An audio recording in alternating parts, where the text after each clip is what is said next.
Wow, here we are again, and welcome to our audience. I just love these weekly lives because we are growing this amazing new earth and new earth communities around Australia and definitely around the world. And of course, as you know, this whole series is about encouraging people to not wait for a new government, heaven help us, and not wait for a savior and not wait.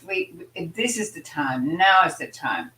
And I'm so excited today. And please, people, share this video because what you're about to experience and who you're about to meet is going to inspire you as it inspired me. So, Riley, it's just a delight to connect with you. And of course, Shay and I play together a lot. Um, so, I yesterday, when Shay sent me a message to say, well, watch the ripe time, and I went, oh, okay, which I did. And as I said to you earlier, I was so inspired. I was so inspired. In fact, you ignited something in me, and that's something. And I went, wow, because I'm at the latter stage of my life where I've been doing this work now for over 35 years. And so to see you young guys moving forward with such passion and such love for the earth and for the food and for humanity, that it's like, wow, if I stepped off the perch, as my father used to say, right now I would leave it in beautiful hands. And so I was very, very excited to meet you today and to have this discussion. So people, I have to say, and I'm sure, Shay, have you got the link in here for them to go and watch The Right Time and Agroecology, which is both of those wonderful documentaries that Shay has, and Earth Heroes is on Earth Heroes TV, of course, and they are phenomenal. But today, for me, I want to link us up with my mission, which is the growth of a new humanity. And so I'm going to hand it over to Shay to introduce Riley. And I'm just so excited to have you both on today together. Thank you, Yvonne. And I love these conversations too, particularly, this envisioning of a new earth world, a new earth experience where we can be in unity as a community. It's in the words common unity. And I've been really dedicated over the last 5 years to go down the filmmaker's journey, and we created our first film, The Regeneration, and then we created our platform, Earth Heroes TV. And in the last year, literally within 90 days, we created our second film. It was an epic quest to document the journey of Riley and Blair, who both have been inspired over the last probably about 10 months and acquired this fantastic tropical fruit orchard, and which has been conventionally farmed for many years, and having been on the journey of discovering syntropy, discovering permaculture and agroecology, which Riley's going to talk on more, we set out on a mission to work together to bring that message to the world and to inspire more people to realize how powerful and the potential that these systems have to bring about abundance, to bring about a way of living that can bring us into more connection with our environment, can bring us into more connection with our community. And so we love having these conversations, and I want to thank you, Yvonne, for holding this space. And I'm really excited to dive a little bit deeper into, Riley's story and his experience, and hear a bit more on your perspective, Riley, on maybe you want to share a little bit about the film, The Right Time, how that came into being, particularly with the vision, and then also, your experience in really diving deep into syntropy and food forest. Great, yeah, thanks, Shay. So, yeah, how it all came to be, it's a bit of a story. I met Blair a couple years back. If you watched the film, you would have known. And we became really great friends. We both had a big interest in tropical fruit and food forests. So it was a big passion of ours. And we became really great friends. And we both shared this desire of getting onto the land and farming fruit and making our way in the world. And so that sort of combined. And then after a while, we both realized this is something that we were ready to do. A friend of Blair's reached out and offered to purchase some land so that Blair could get on and start farming fruit. And long story short, we decided that we wanted to do it together because we realized that two minds is better than one. And we began looking for the perfect property to start our tropical fruit farms. So we looked around and eventually we checked out quite a few properties. And we got to the one that we were on now, and we realized that this was a spot. Big tropical fruit orchard, been abandoned. There's about 1,000 rambutan trees, 1,000 mangosteen, and quite a few other ones. So we felt that this was the right place. This was a place where we could spread these seeds. There was already a nursery established, so we're really into propagating these plants as well. Anyway, so we got there and we got into it, and time flew by. We were loving the farm life, and about 5 months in, Blair comes to me one day and he says, Riley, I've got an idea, and it's really crazy, so we're going to have to go somewhere special to talk about it. We're going to have to set a time. So I say, all right. And anyway, we go up to the top of Broken Nose, which is a mountain peak really close to the farm. We can actually see it from the house. And so we hike up there. It takes a good half a day. And we get to the top, and it's just a magical spot. We can look out over the farm, over the region. And Blair proposes this idea, and which is now evolved into the Right Time, and the project's currently happening. So essentially what we've done is we've created a documentary with the help of Shay, who's been a big, really supporting part of the process.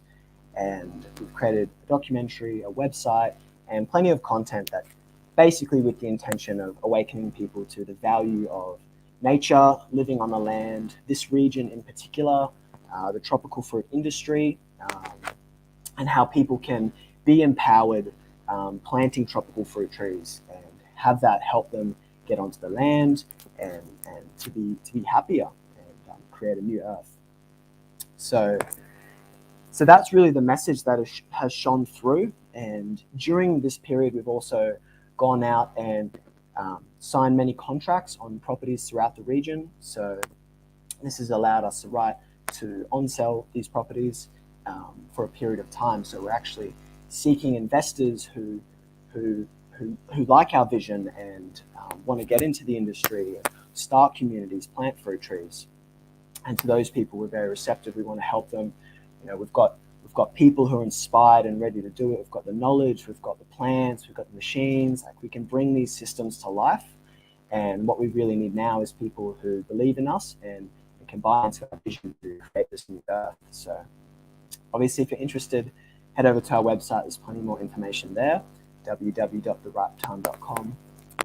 And yeah, that's it in a nutshell. It's been a big process, to say the least. Probably a good 5, almost 6 months now since we started Right Time, and farm work slowed down quite a lot, but feels really good personally now. I feel really satisfied getting this message out there. It's something that's been brewing in me for a long time, and I feel really quite strongly about.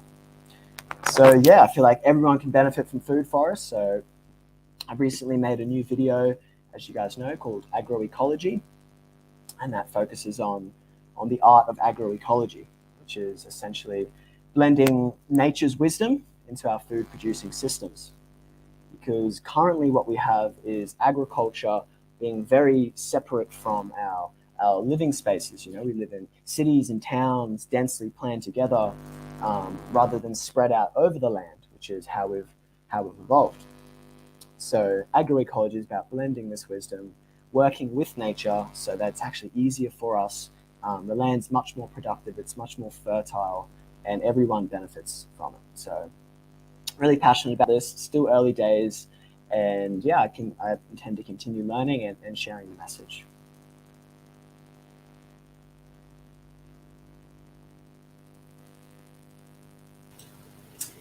Thank you. That is just so, it's inspiring. And what an amazing thing you're doing. So, from my perspective, when I look at that, I look at I agree with the agroecology, and I want to move it across to it's no different to how humanity has been cultivated. It's exactly the same. So our agriculture and our human culture have actually been, line and ball. They just work side by side. And I think for us to move into this new earth environment, which of course is occurring, and I did notice that one of you commented in the documentary about climate change, and it always makes me smile because the Earth's climate has changed without anything to do with human beings. And what I now know to be true is that the Earth is moving into a different position in the cosmos. And it will, for many thousands of years, be much closer to the central sun called Alcyon. And as a result, ultimately, we will have a much more temperate climate all over the earth. And that's not going to happen in my life or probably in yours, but that is where we're heading. And so, yes, I love it that you're doing it up there in northern Queensland. And I lived in Jakarta as a child. And one of the things that I love, so I was only 9, 10 years old, but my brother and I, he was 5 years older, we used to save the seeds from our papayas because we loved that, and I watched you. And rambutans. Well, we never allowed to have rambutans in the house because they stank, and my father was not up to it. But I learned to love them later because I've got a great association with Malaysia. But what happened was that my brother and I decided we'd have a competition, and we would plant our papaya seeds on either side we had a strip of soil on either side of the driveway to the house. And literally, we could watch them grow. And we were not there for all, I was there from 9 when I arrived, 12 when I went home. And those papaya trees had already had fruit. Okay. And, and then we started to put underneath, because you're talking about, level planting. And food and food forests, which just made me go, yes. And so we started to put peanuts in the ground, and then we put pineapples, but we weren't there long enough to see those come to fruition. But it was very similar to what you were talking about. Now, what I want to say is it's wonderful you're doing it up there, but a couple of things.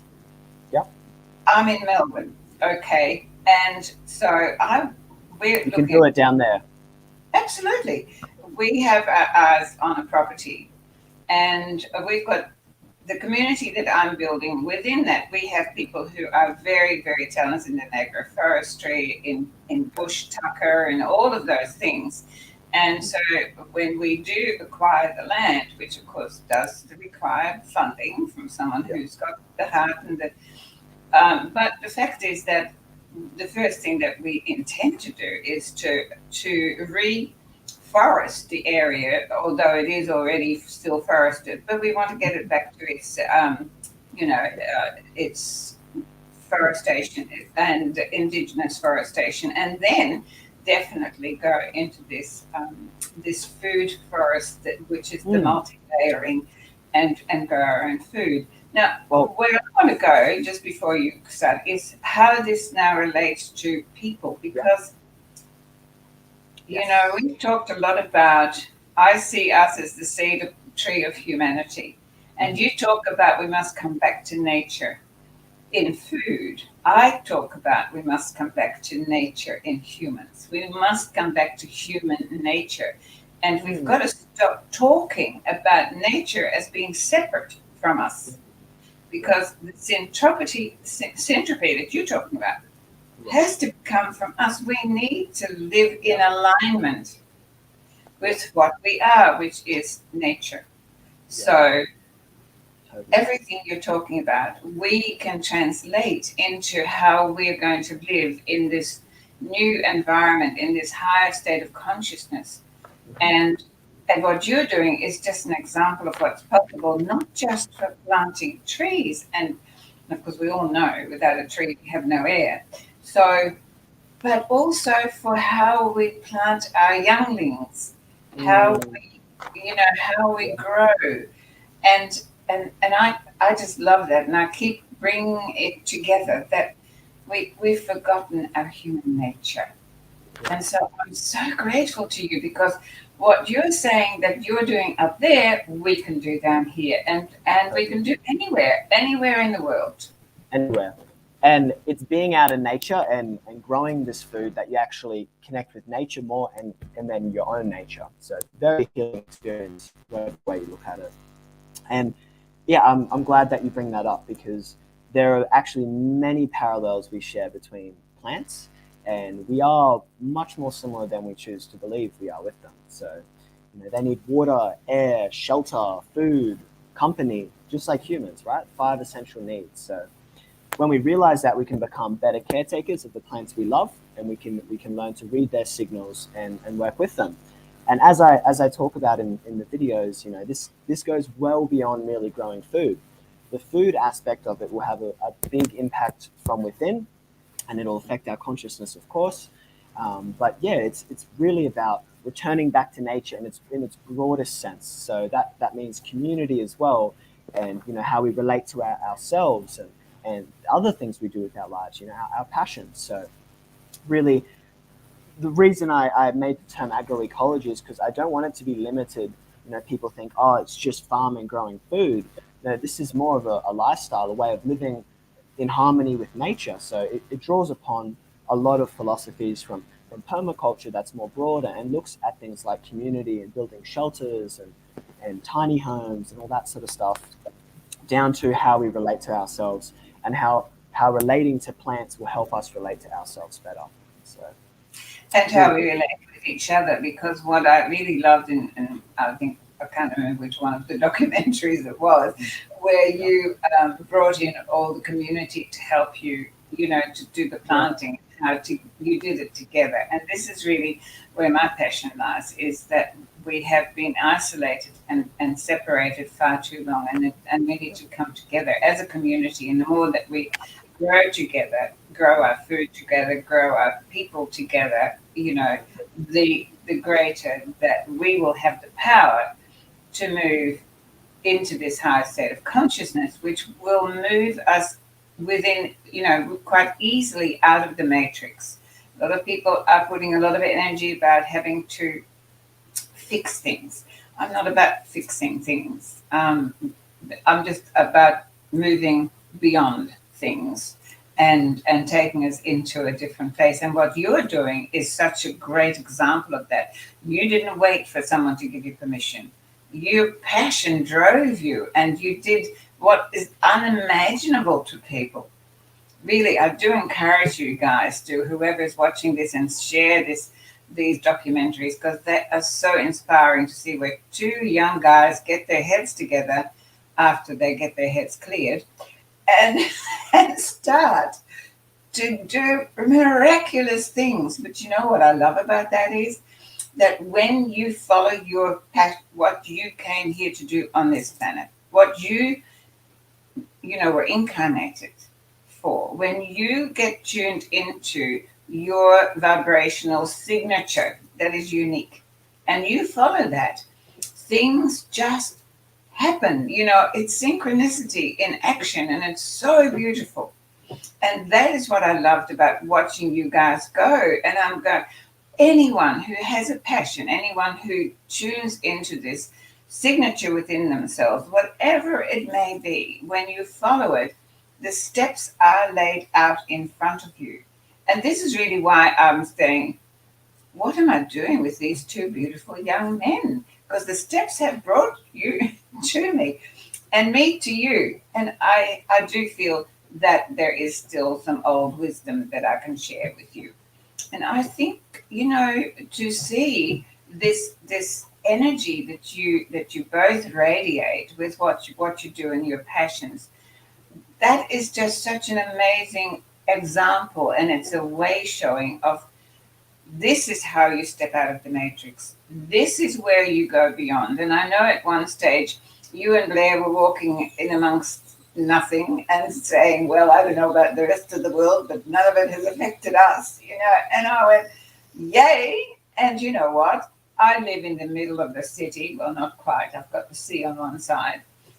And it hasn't affected me very much either. There's very little. I've just walked through it all where I went somewhere last weekend, and apparently we were supposed to show that we had, you know, whatever we done, and I don't live in that place, and I thought, well, I haven't come all this way not to do what I want to do. I was with some friends, and I just walked straight through, and nobody saw us. We just went in, and that was it. And everybody else was stopping and doing the right thing, and I was never going to do the right thing. Never have. So off I went. And you know, it was, they just don't see you, because we live in a high state of consciousness where we become invisible. And that is how we are moving into this new state of consciousness. So yeah, very excited. Come on, Shay. Thanks. How did you feel when you were doing this documentary, when they approached you? Yeah, it was really fascinating, actually, how I call it synchrodestiny. Yvonne and we've talked about this in other podcasts. I highly recommend you go back and watch them. But how these miraculous events, you know, magnate and attract us to come together for a common cause that is bigger than oneself. You know, it's for a greater good. And that happened when, you know, I got a phone call, and it was Riley, and he was like, yeah, man, I just watched the regeneration. I'm inspired by what you guys are doing. We're local. We really want to work together on this project. And I said, yeah, that's great. I'll come down to the farm and I'll come and meet you guys, and we'll see, you know, what it's all about. And Blair, who unfortunately is not with us today, we've been talking a lot about him. He's been a big part of the visionary process with Riley for this project to come off. And him and I sat down, and before we could really discuss what the new film was going to be about, he began to open up and drop into a really vulnerable state and share a little bit of a reflection on his past and his history. And long behold, I was the first person that he was telling all of this to. He must have just felt comfortable with me. We were sat in the orchard with all the fruit trees, and he began to share what he shares in the documentary, which has now gone public, but a little bit of his history and his past. And he knew that he wanted to make a change. And it was just synchrodestiny. There was the synchronicities that, you know, there were a lot of parallels between his past story and my past story that I had also worked through and overcome and let go of, and needed to really free myself of the riddled anxiety of fear of what other people would judge me for and think about me, rather than bringing it back into my body, empower myself, and realize that if it's to be, it's up to me. And that's what I've seen in these, you know, these guys and what they're doing, is that they are really stepping up. They're raising the bar, raising the standard. They've gone out and taking action and really doing their best with the skill sets they have, which is very diverse and broad. And they've got such a gift for bringing people together and just dropping in and connecting with the land. Riley, for example, getting to know him over the last 6 months, I'm just in awe. You know, Riley's around 20 years old, for those listening in, and, you know, he spent much of his life really learning how nature functions and how we can participate in that greater cosmological function of what is unfolding before our eyes. And that leads me to this notion of the Great Awakening, which we're all privileged to participate in and observe as it unfolds before our eyes, and participate in that transitional period of humanity going from an old paradigm way of being in this very, I would say, patriarchal driven, colonialized, you know, consumeristic, capitalistic, corporate world and moving into, you know, this new reality, and given respect that we're still in the transition and in a transitional period, it can be very challenging for many people. I know for myself, going through an identity shift, the scariest thing about being in the transition is the unknown, is the uncertainty, and waiting for that to unravel itself. And it was just so beautiful that the connection that I made with Blair and Riley instantly sparked, you know, this, and it really ignited this sense that this was meant to be. You know, we are not necessarily, you know, controlling our lives all the time, but we're divinely guided to this moment, and that there's, you know, greater cosmological forces that is also contributing to this massive shift that we're all contributing to, you know, this greater planet that we're all living on is living and breathing with us, as we're talking about being a part of nature. And it just so happened that we were all in that same state of awareness, where we had consciously chosen to direct our lives in this way. And it led us to this moment in time where we were, you know, at times we had to take a deep breath and we're like, is this really happening? You know, like, and not only is it happening, but it was happening fast. Like, a click of a finger and the next thing was coming, and a click of a finger and the next thing was happening. And to share another story on that, I'd love to invite Riley to share on another synchronistic event that had happened in the lead up to the property, which he briefly spoke on when when Riley was going through the process of visioning all of this coming into being. And it's a miraculous story that really highlights and shows significance to how amazing these synchronicities really are, as a sign and a message for us to realize we are on path and we're on track and we are divinely guided, essentially. So Riley, if you wanted to share a little bit on that story, it's a beautiful story. Yeah, totally resonate with the synchro destiny concept. I felt that really strongly in my own life, and this whole project's been like a big flow, and we've chosen to go with it. We've put our intent into it, but it's definitely taken us. So yeah, the vision board. So before everything came about and we moved on to the farm, I'd known that I want to set up food forests for many years by this point, and every day I would visualize, see the food forest, with my eyes, and that's what would get me excited, and that's where that fuel would come from. And so as I was making this vision board, I was getting different photos that represented things that I wanted to bring into my life. And one of those things was nature. And so I searched up on Google Images or something. I searched tropical nature, rainforest. And I found this photo. One of the photos popped up. I liked it. So I said, yep, that's the one. I'm going to take it. And didn't connect the dots at the time. I had no idea where it was. Could have been anywhere in the world. And I put it on my vision board and went about my life. About a year, I thought nothing of it. And every day I would look at it. I would feel the feelings. And then it was only one day whilst we were at the farm that I was gazing at the vision board and things clicked for me. I said, hey, that looks very familiar. And so I pulled it off the wall and I ran outside and I looked up, and yeah, the picture that was on the vision board was actually of Broken Nose, the peak that we've been looking at for months and months now. And it was taken on the road that we now lived on. So at the time that this vision board came together, I had no idea of the farm, no idea any of this would happen. Didn't even know, I'd meet Blair, and then, a year, 2 years later, I'm living on the road that photo was taken, and looking up at that mountain. So just goes to show another one of those synchronicities that tell us we're on the path, And so yeah, it was very, very amazing experience.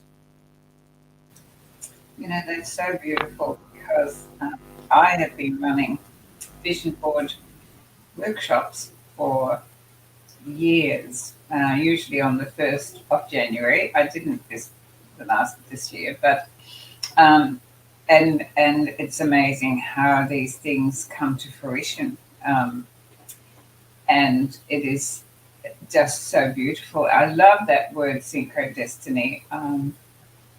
So yeah, I we're down here in Melbourne creating a new, or have created, I created a new Earth community. So we've got the community. It's interesting because so many people are looking for the land, and we didn't have any funding for the land. So because our vision is to create a sanctuary, which incorporates growing our own food and having actually a restaurant where we can then bring that to the people, but also a place of healing.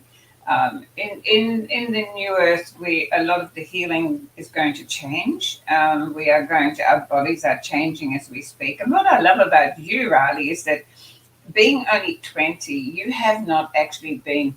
I have to be very careful with my language, but mind, controlled. I usually use a different word. By the masses for too long, and so you were able to keep your signature alive. You knew right from the get-go that this was your passion, and so you haven't really had the time to be manipulated out of that, and that is just so wonderful to see. And what that does for me is to show that when we prepare our children of the future and our younglings in these new school systems that we're creating, and we allow them to grow organically, like food, like trees, like everything in nature, then we're going to grow a lot of Rileys. And I think that's pretty damn good. And a lot of shays. I'm all for it. Because I'm about growing people. So and that's just so beautiful to see. So no, we don't have the land as such, although the land is looking at us and blinking at the moment. So if there's anybody out there who really wants to make a big difference in the world and down, wherever you are, and you want to invest in new earth creation of a sanctuary of healing and of bringing us back to nature, because we have in the community all the people that we need to get it going. So, but one of the things that really ignited my interest in you was this multi-level planting. So Shay and I have been talking a lot with Sovereign about companion planting. And that is really what New Earth communities of people are about. It's companion planting. It is bringing people of a similar vibrational frequency together, to work together, to live, to create together. Not necessarily to live together. I'm not big on communes. I think I'm in the wrong era for that. I was never a hippie. I'm a bit of a 5-star girl. However, but community, when we have a common vision, there is nothing more powerful. And that's why you needed Blair, and Blair needed you, because together you had a common vision that was so much more powerful than what you already had there. And so you were brought together for that reason, and that's so exciting. So now I've lost my train of thought, really, but it'll come back. So when we create these communities of healing and of bringing ourselves back to the earth, because that's what all this is about. The planet is moving, whether we like it or not, it's going places. And we either go with it or we fall off it. It's really, there's no option here. If we are, at that place where I say the rubber hits the road, we have to make a decision. Are we going, I think I wrote about it this morning, are we going to stay in a state of hypnosis and amnesia, or are we going to leap into the unknown? And I have to smile when Shay says that's scary. For me, that's just exhilarating. So I spend my whole time in the void. I don't know what's going to happen in the next moment. I had no idea I was going to have this wonderful time with you, Riley, today. See, these things just pop up, and I'm ready for it. When actually at this stage of my life, I should be sitting up, with my feet up and doing nothing. or and that's not my mission. So when we're talking about this multi-level planting and companion planting, but I'd like you to talk a little bit more about that, because I can see these food forests where we have the canopy, protecting the plants below it, and so we can grow our vegetables and whatever, our fruits and vegetables at different layers all together, and that, as you so beautifully speak of, also prevents the bugs and all the things that might destroy it. And that is no different in humanity, in human nature. When we are in a community where we take care of each other, where we have each other's backs, where we take care of the younger ones and the middle ones and the older ones, it's exactly the same. And this is what I keep coming back to, is that it isn't any different. So, agroecology and human ecology are the same.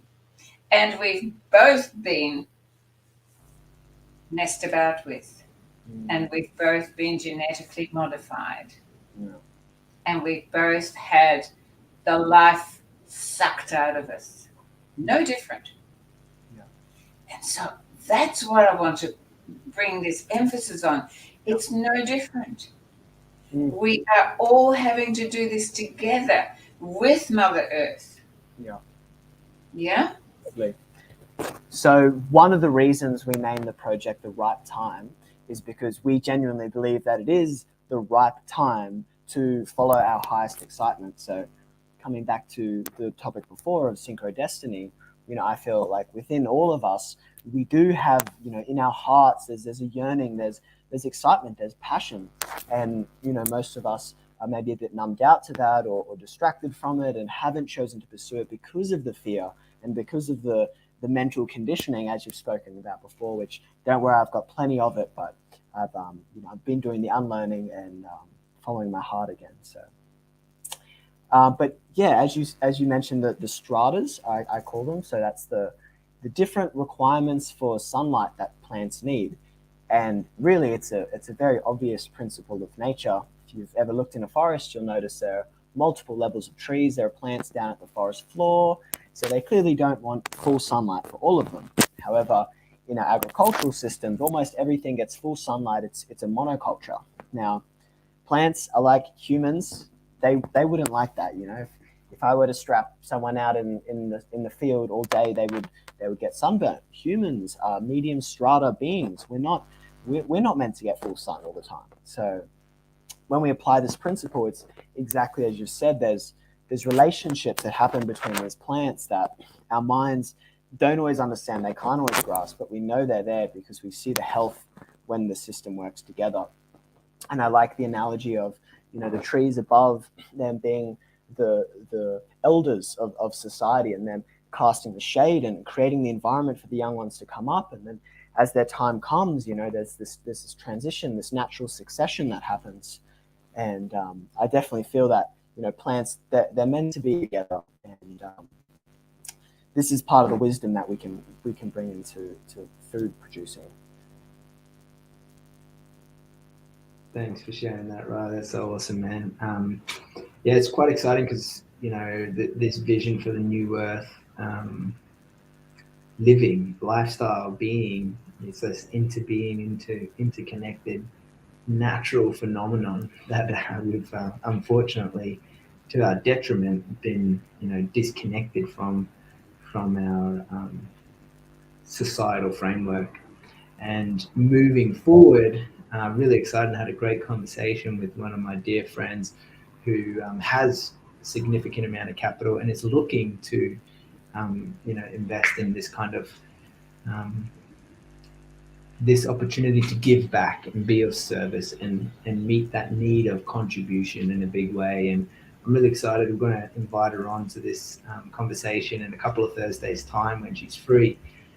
She's got a lot to share in this space, so we're really excited for that coming up in the coming weeks. But keeping it relevant to today's conversation about the right time, I wanted to share just a quick snippet for you guys so you can see the trailer of the film and you can enjoy the inspiration and the feeling. It's only 1 minute and 11 seconds, 111.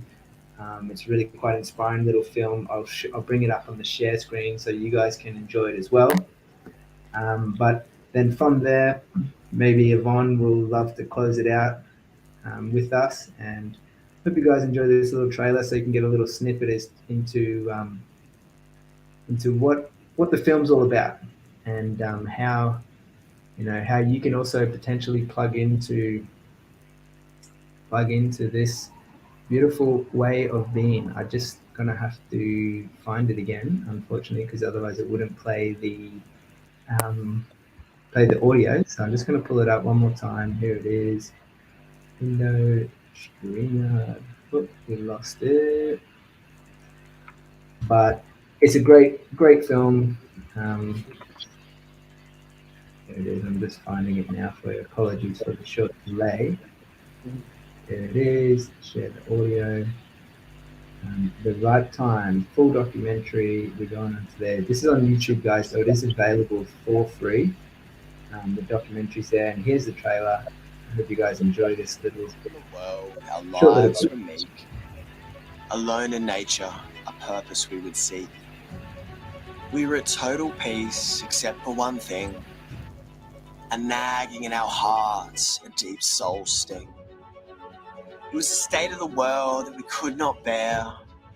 It was a reason we'd left, yet hadn't given our share. We found a beacon of light as our lives did shift. We were ready to face the world and to give our gift. So we rolled up our sleeves and we dived in fast. Our lives changed forever as we let go of the past. We had a vision so bright we could not sleep.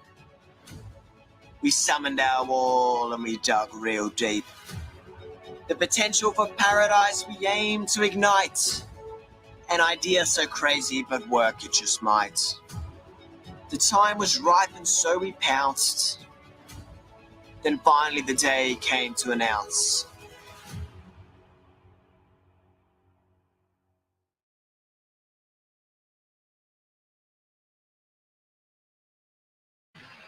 There you have it, folks. Cute little, awesome little inspiring documentary, and yeah, big thanks to Riley and Blair for having this vision to bring about this potential. And Yvonne, thank you for this amazing channel, podcast, and live video recordings that you do with the Ascension Wisdom TV. Yeah, we'd love to hear from you if you have anything else you want to share, Yvonne. Well, look, when you were talking, Riley, about the stratas, as you know, Victoria's had some really big fires, and my son works for Parks Victoria and has been involved in the fire side of that for many years.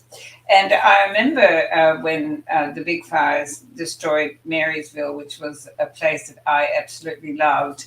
I kept going back there, and I said to him, "So why are all the wattles growing?" And he said, "Mum, they have to, because they will protect the new seedlings of the gums. And once the gums get big enough, then the wattles will die back." And I hadn't been aware of that. And so I watched that process, and of course now we've got all this amazing regrowth. And what that shows me time and time again, that nature cannot be stopped. And that is really what keeps me focused and inspired to keep doing what I'm doing, because that same nature is within us. And no matter what the outside world has attempted to do to us, it is that nature that will survive. Our human nature of love and peace and this need to live, because the life force within us has this great need to live. And life is about forward moving. It is not about keeping it locked up and stagnated. The more you try to hold life in a box, the more it will push itself out. And that is where we're at. It is the right time, Riley, absolutely. And I am just so thrilled to have had the opportunity to talk with you. And hey, if you're any example of what our young people are going to create, we are in for a wild ride of joy. Thank you so much for joining us today and adding to the series of telling people worldwide that do not wait. Take yourself out there, dig in, get it done, move it up, and move it out of this matrix into this beautiful new earth of synchro destiny. I love it. It's my new one. I'm going to keep that one, Shay. It's beautiful.